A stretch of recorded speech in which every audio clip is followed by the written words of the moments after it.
Now that we know a little bit about the imaginary unit I, let's see if we can simplify more involved expressions like this one right over here. 2 plus 3i plus 7i squared plus 5i to the third power plus 9i to the fourth power. And I encourage you to pause the video right now and try to simplify this on your own.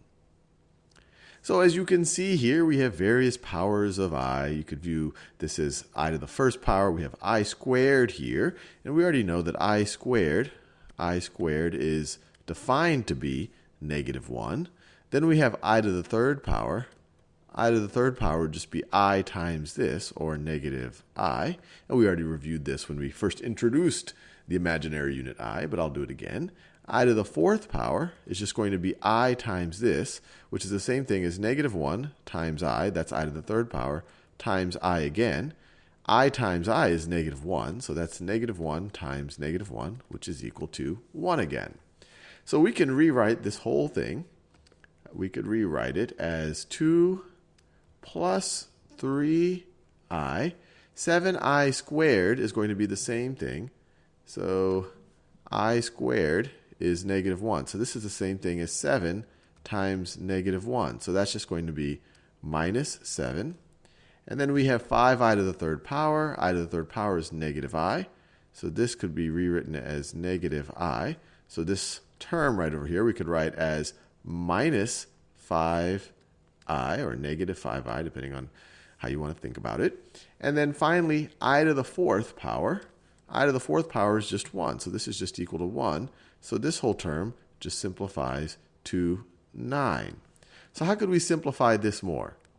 Well, we have several terms that are not imaginary, that they are real numbers. For example, we have this 2 is a real number. -7 is a real number. And 9 is a real number. So we could just add those up. So 2 plus -7 would be -5. -5 plus 9 would be 4. So the real numbers add up to 4. And now we have these imaginary numbers. So 3 times I minus 5 times I. So if you have 3 of something, and then I were to subtract 5 of something, of that same something from it, now you're going to have -2 of that something. So, or another way of thinking about it is the coefficients. 3 minus 5 is -2. So 3 i's minus 5 i's, that's going to give you -2i.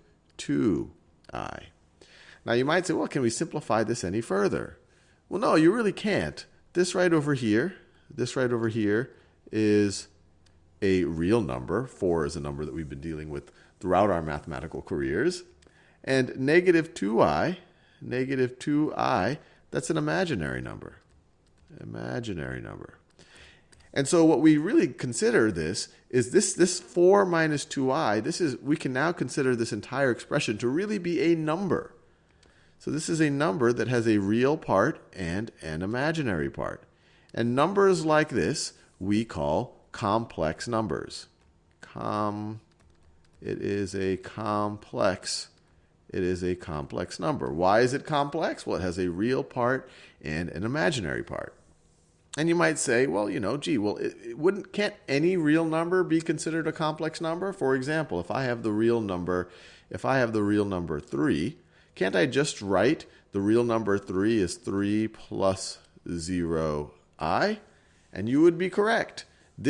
Any real number is a complex number. You could view this right over here as a complex number, and actually the real numbers are a subset of the complex numbers. Likewise, imaginary numbers are a subset of the complex numbers. For example, you could rewrite I as a real part. 0 is a real number.